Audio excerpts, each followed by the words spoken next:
Ultimately, it came down to a dialogue of humility, humbleness to share when you're struggling, asking for perspectives from people who have not just an opinion because for the sake of the opinion, but asking others around them to give feedback on the situation. It's like when you have dirt on your face and you know it's there and you know everyone else knows it's there, but you're hoping nobody says anything.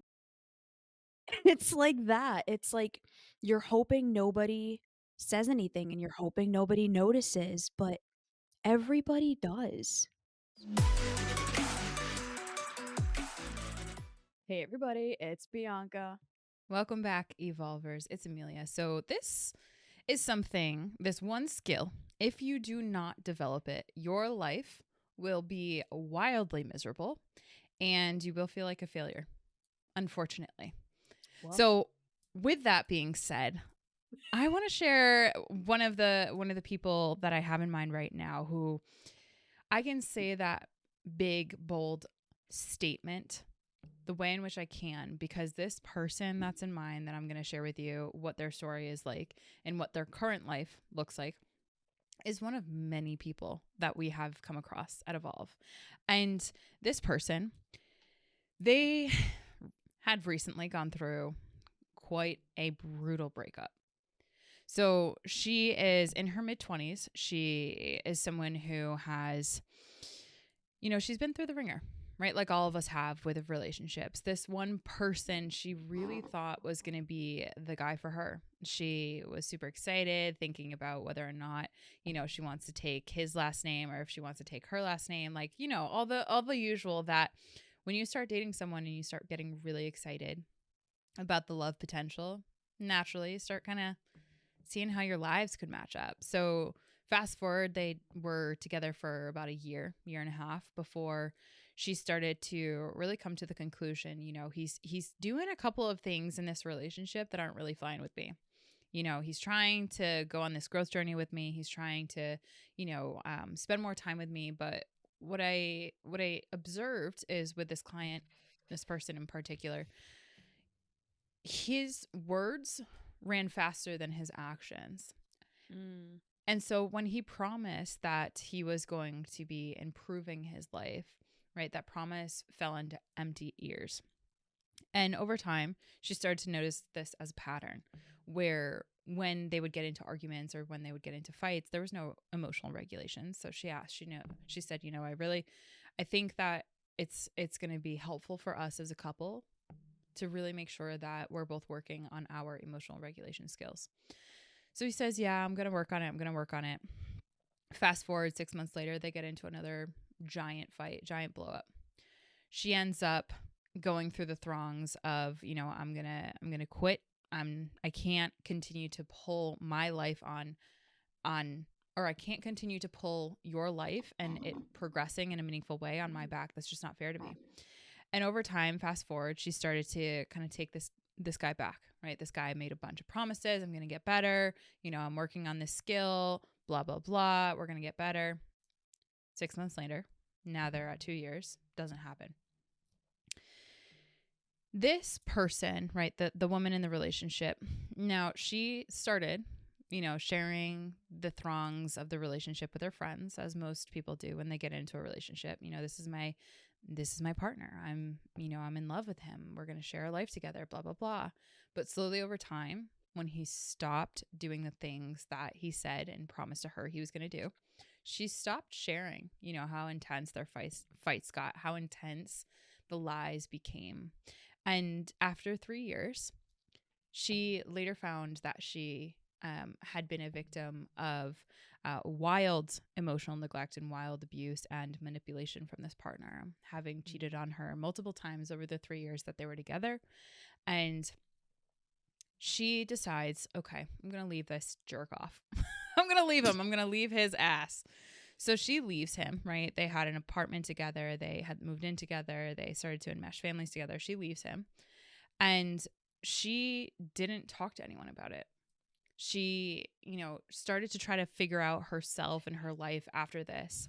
And cue the boozing increase, cue the drug use increase, cue the I have isolated myself so much that I can't even talk to some of what my best friends used to be around this topic because they don't want to hear about the lies, the deceits, the I'm not ever going to get better. Now, this person, if I were to ask you to look at her social media, on the surface, she looks happy. She looks quote unquote content, but you can see right through.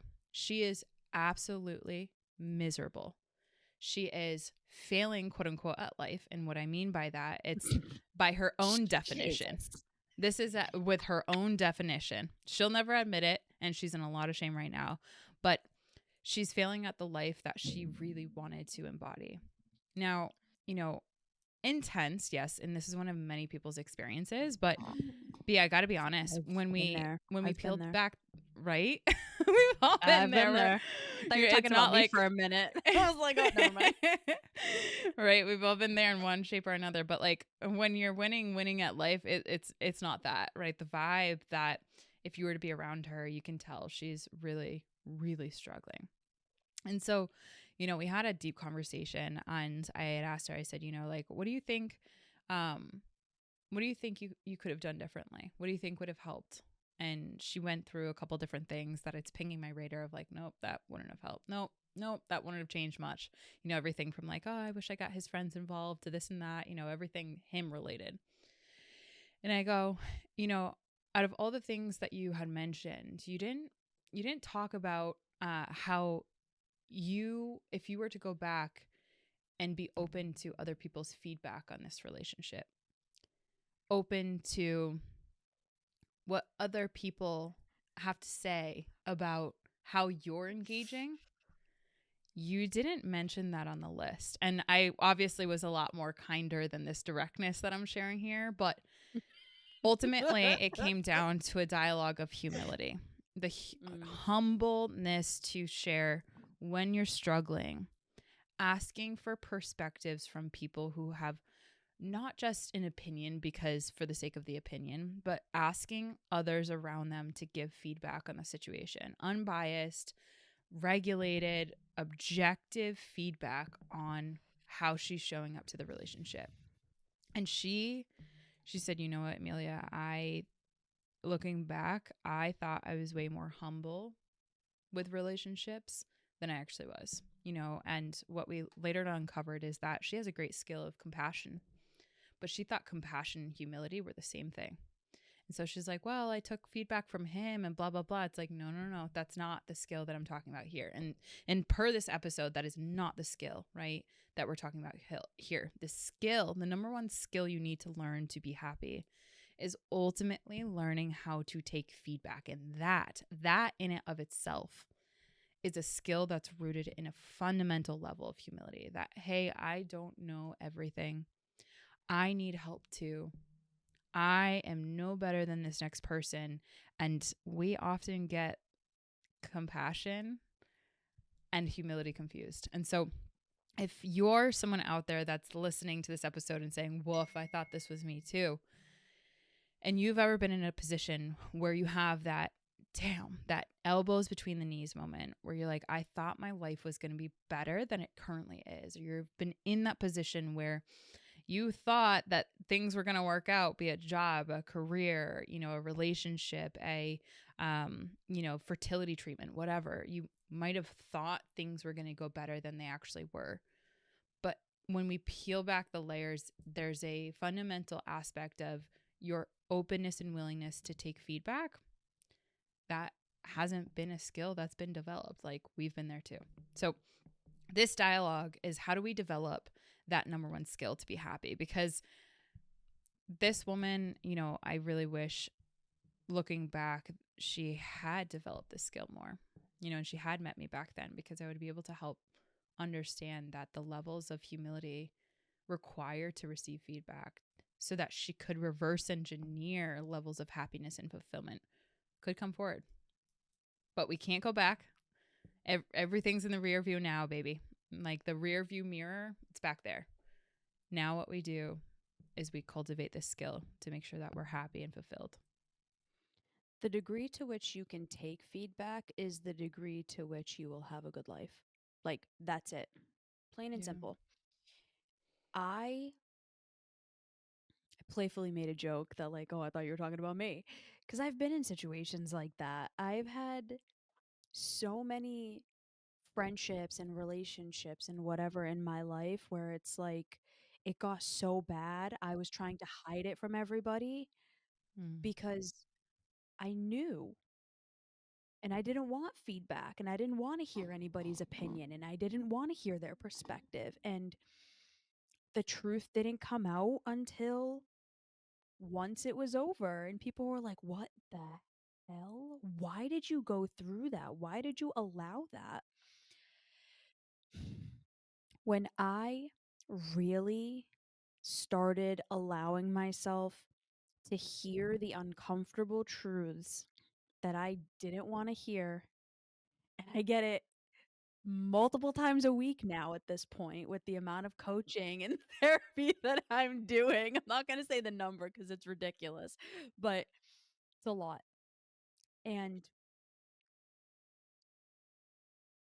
my life has changed drastically because I've been willing to do that. When I finally allowed myself to hear the uncomfortable truths in my life truly started to change because I stopped running away from the feelings that I was afraid to feel and the sentiments I didn't want to accept and the truths I didn't want to hear because I didn't want to feel the pain of it. I didn't want to feel the embarrassment. I didn't want to feel the shame. I didn't want to feel the guilt. I didn't want to feel Humiliated. humiliated. Yeah.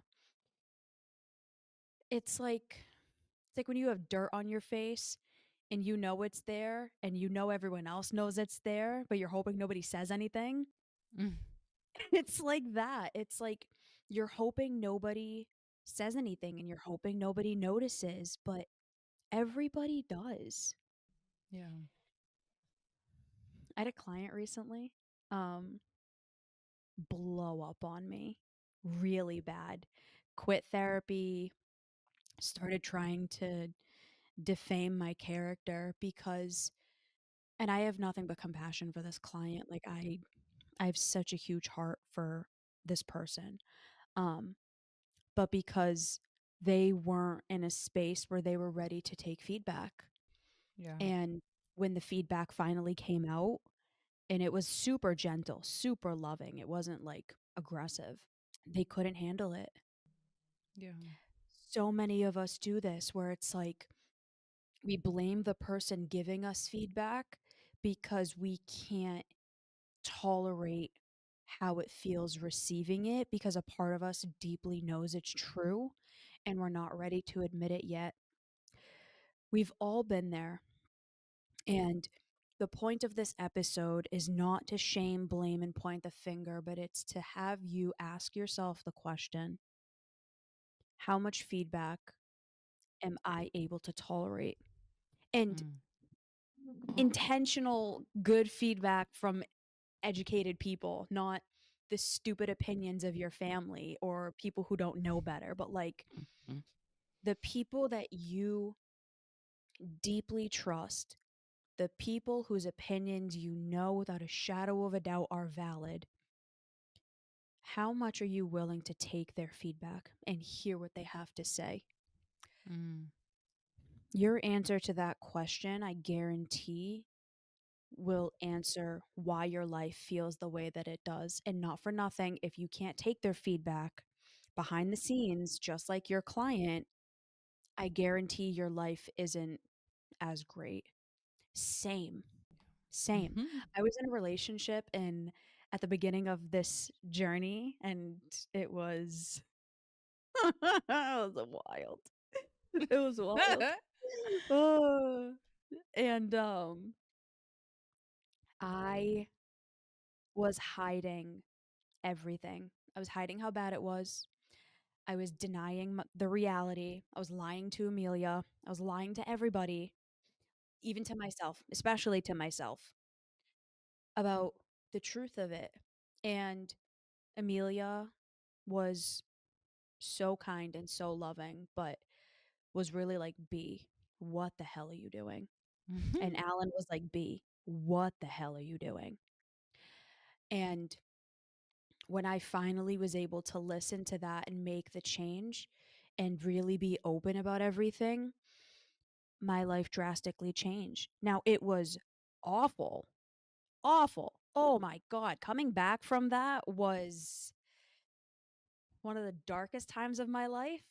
Um, but their feedback saved my life. It changed everything. That's what your life could be too. If you allowed yourself to have the courage and the vulnerability to take someone else's guidance and awarenesses and perspective and deep understanding. And again, you got to be very mindful of whose advice you're taking, Mm-hmm. but assuming that they're the right people to take advice from, your life will radically change when you actually start listening. Right. Hello, everybody. My name is Derek Smith. I just wanted to come on here and talk about my time at Evolve. It's been nothing short of phenomenal. And I don't say that as somebody just trying to hype up the team or the business or anything like that. No, it's genuine, and like genuinely, I've never been a part of such a group, had people that were so invested in me, being able to keep me accountable and like pushing and really just supporting me for my own growth. And the amount of things that I've been able to help and influence, manage in myself, learn about, and just being a part of this community, all under the guidance of Bianca and Emilia, for me that's just been phenomenal. So my time here has just been very, very blessed. So thank you, Emilia. Thank you, Bianca. You guys rock. So some of the underpinning skill sets of taking feedback, right? I've always been someone that loved feedback because I always saw that as an opportunity of where I could improve. Now, you and I, through these episodes, have really shared how you and I, our starting points of self belief had been very different, Yeah. right? And that plays a big role, when it comes to our own belief in one's self efficacy or ability to make change happen and possible, and that we're going to be okay if we do, right? So feedback, for example, I remember, you know, being, for example, on a soccer team, right? And when my coach would point out where I was kicking at a specific angle that obviously had that ball not hit the net, I was so grateful for that feedback because I can't see me performing in that manner where those little nuances, perspective, data points from someone who has a trained eye can give that to me. So I now pretty much have the cheat codes to get better, right? And so someone with a growth mindset is so focused on getting feedback and grooming out situations or mulling for, digging for feedback from others, perspectives, datas, inputs so that they can get better. But people who unfortunately have been raised with a fixed mindset and or lower levels of self-belief, they likely don't have that I can get better mindset, and that plagues them. And when I share this experience of this individual, it is very obvious to me, obviously with a trained eye, that this person has a fixed mindset, that they don't necessarily believe in their abilities to get better, and or they don't believe that it's going to be worth it for them to do so and or put in any effort. So underpinning getting better at this skill so that you can actually live a happier life, you can live in more fulfillment, you don't have to live in this feeling of I'm incapable of really improving my own skill set and or getting better, is recognizing, okay, where or why are you not seeking feedback? Do you feel as though it is a personal attack to receive any sort of input and or perspective on your character? Do you find yourself getting defensive when people give you feedback? Do you, on your own accord, seek out trying to get better, or are you just trying to maintain this survival based mentality of, let me just try to make everything look better than it actually is? Because I think that those are really great indicators. If someone's listening to this episode that they might be in that fixed mindset arena without even knowing it. And B, I know that Mhm. you've had such an incredible come up with with this topic in particular, and the skill of starting with more of that fixed mindset, always having a part of you that wanted to get better, but having lower levels of self-efficacy and self-belief because of the narratives, right, that were there. So now where you are getting coaching and therapy more times than anyone that I know per week, and being able to sustain that amongst so many things that you do, what are some of the questions that might help prompt someone who might be in that space where they're struggling, and they're struggling so hard that even the thought of getting feedback from someone else, especially around an area that they're shameful of, that they're fearful of being humiliated in, what's the question that you would grant them that would help open the door to more of a growth mindset, more of a get better type mentality that would actually really help them take the first step to developing the skill? I think it's a multi-layered answer. So it's a multi-layered, yeah, answer. Number one, what is the core belief that I have that's making me believe that I can't handle this? Number two, what are the emotions that core belief is making me believe that I'm not going to be able to handle? Because back in the day when I couldn't take feedback, it was because I couldn't regulate my emotions afterwards. Those negative emotions just would validate that limiting belief that I had, that I was broken and worthless and incapable and unwanted. Um, and then number three is this temporary emotional relief actually going to benefit me in my future? The answer for me was absolutely not. I mean, I was living every day pretending. Mm. I was full of shit. So bad, it's not even funny. I've removed a lot of photos off of my social media because I'm trying to um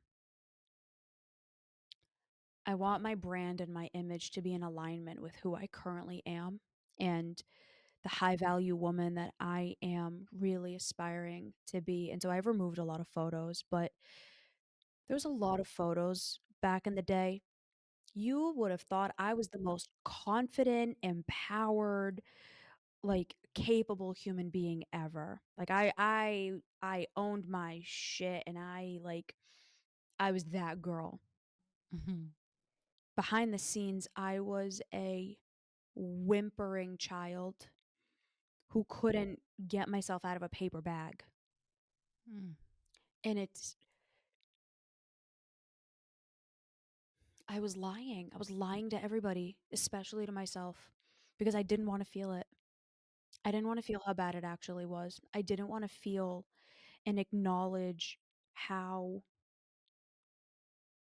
brutally incompetent I was. Like, I couldn't do anything. And learning how to take feedback, it saved me. It got me out. It allowed me to it allowed me to have hope about what my future could be. Because if I kept going down the path I was going down, I knew my life was going to be horrific. It was going to be terrible. And I knew that deep down. And this wasn't an overnight thing. I need to be very explicit about that. This has taken years. I'm only newly becoming this version of me, but I think that's the point. This is a lifelong journey of better and better every single day, of gradually evolving. Me 6 months ago couldn't take the feedback that I can take today. And me today can't take the feedback that I will be able to take 6 months from now. Like, I look at vote photos from me 3 months ago, and I'm like, "What the hell was I doing?" Like, it it's Oh, it's an everyday journey, and it's slowly starting to understand, how do I regulate my emotions? Who's the person that I sincerely want to be? And is the way that I'm living my life actually going to get me there? The answer for me was absolutely not. If I wanted to stay in Amelia's corner, I had to level the hell up really quick. Really quick. And it was worth it for me because the alternative was pretend to be somebody that was deeply miserable. And I'm going to say this, and I know it's true, and potentially probably end my life someday because I couldn't live with the misery of pretending to be this person that I'm not. It was that bad. Nobody knew that. Nobody knew yeah. that I had severe suicidal ideation. And back in the day, I used to self harm. Yeah. And I was in really abusive relationships because I thought nobody was ever going to love me. Like, Mm, that was all me not being able to take feedback, not being willing to go up to someone and say, I'm not okay. I'm struggling. And not only that, not having anybody who actually could help me. true. True. And when I finally found that, it was like, oh my God, I can't lose this. I know this is going to sound arrogant, but that's what Amelia and I are to so many people. Like, so many of our clients have told us we saved their lives Yeah. because we were willing to tell them the things that nobody else did. We were willing to sit with them in those feelings and in those experiences that they never felt safe enough to do with another person. And Mm-hmm. we could be that for you too. That's literally the entire reason that we're sitting here today doing this. I mean, Amelia and I playfully before this episode started, it's a beautiful day out today. It's been winter, and in Massachusetts, it's cold as brick, but it's been winter. And today it's one of the first days where it's beautiful out. And I jokingly said, why are we doing this? Like, why are we sitting here inside on a Saturday working 9, 10 hours instead of being outside? And Amelia jokingly said, because we like self harming. And we're Sickos. we're playful, but the real reason we do this is exactly because of that. Because so many people deeply need us and rely on us. And we're changing people's lives. And it's because we've changed our own lives. And we want to be able to do that for you. But that starts with you being able to hear an episode like this and not run away from the feedback like that client of mine, unfortunately. And I hope they come back. I've had many clients leave and then come back because they were finally like, oh my God, okay, now I'm ready. Um, but it takes everyone's on their own level when it comes to this, their own step, their own they're at their own place when it comes to this. And start where you are. I digs it Listening to this episode is a huge step in the right direction. for sure. Right. Woo. I digs it. All right. Heavy. On this topic, yeah, good though. So good because it's so true. You look at the people who are actually happy, like not just like surface happy. I'm talking like levels Real of happy. content, levels of fulfillment, level of like, holy hell, I love my life to where you like kind of hate them a little bit.